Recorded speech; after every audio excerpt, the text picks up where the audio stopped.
اچھا، آپ نے خواب میں یہ بات ذکر کی کہ آرمی چیف کے بارے میں کہ پاکستان کے حالات اس وقت سدھریں گے جب آرمی چیف کے خواب میں نبی کریم صلی اللہ علیہ وسلم گواہی دیں گے آ کر کہ محمد قاسم کے خواب سچے ہیں.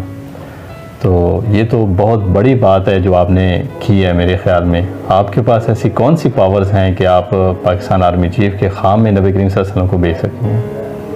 نہیں، میرے پاس تو کوئی پاور نہیں ہے.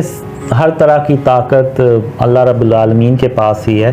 یہ ایکچوئل میں مجھے ڈریم آیا تھا کہ جس میں خاتم النبیین محمد صلی اللہ علیہ وسلم آرمی چیف کو میرے خوابوں کی گواہی دے رہے ہوتے ہیں کہ قاسم اپنے خوابوں کے معاملے میں جھوٹ نہیں بول رہا اور اس کے خواب سچے ہیں اور بالکل ویسے ہی کچھ ہونے جا رہا ہے جیسا کہ اللہ نے قاسم کو خوابوں میں دکھایا.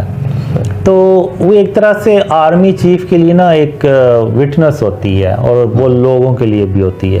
لیکن اس سے پہلے وہ ڈریمز کافی پھیل بھی چکے ہوتے ہیں اور کافی لوگ بات بھی کر رہے ہوتے ہیں اس کے اوپر.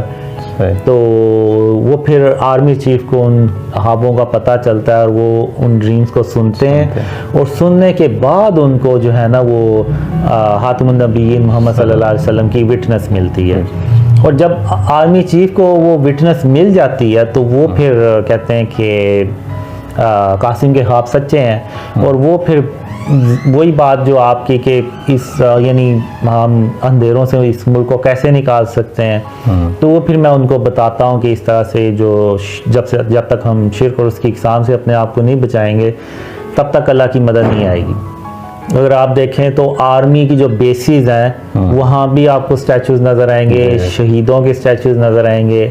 ابھی تو آرمی چیف کو کوئی بتائے گا تو وہ ان چیزوں پہ بلیو نہیں کریں گے, لیکن جب ان کو خاتم النبیین محمد صلی اللہ علیہ وسلم کی طرف سے وٹنس مل جائے گی تو اس کے بعد وہ ضرور بلیو کریں گے. اور پھر اس کے بعد وہ گورنمنٹ کے لیول پہ اس ملک کو شرک اور اس کی اقسام سے پاک بھی کیا جاتا ہے.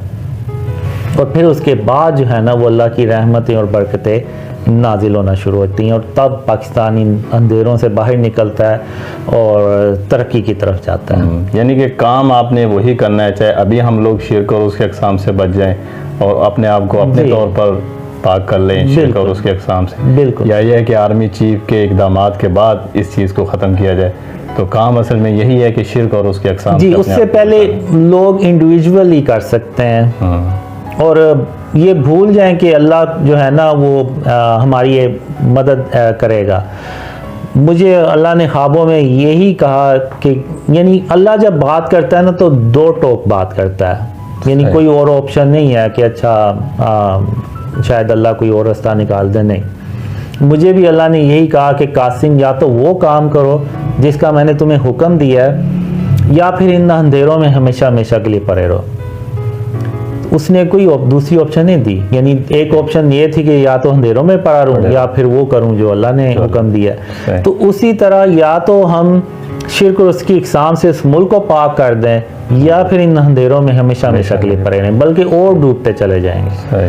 تو اللہ نے ہمیں بتا دیا راستہ, اب یہ ہم نے کرنا ہے. آج کریں, کل کریں یا پرسوں کریں یا جب مرضی, کرنا ہمیں ہی پڑے گا.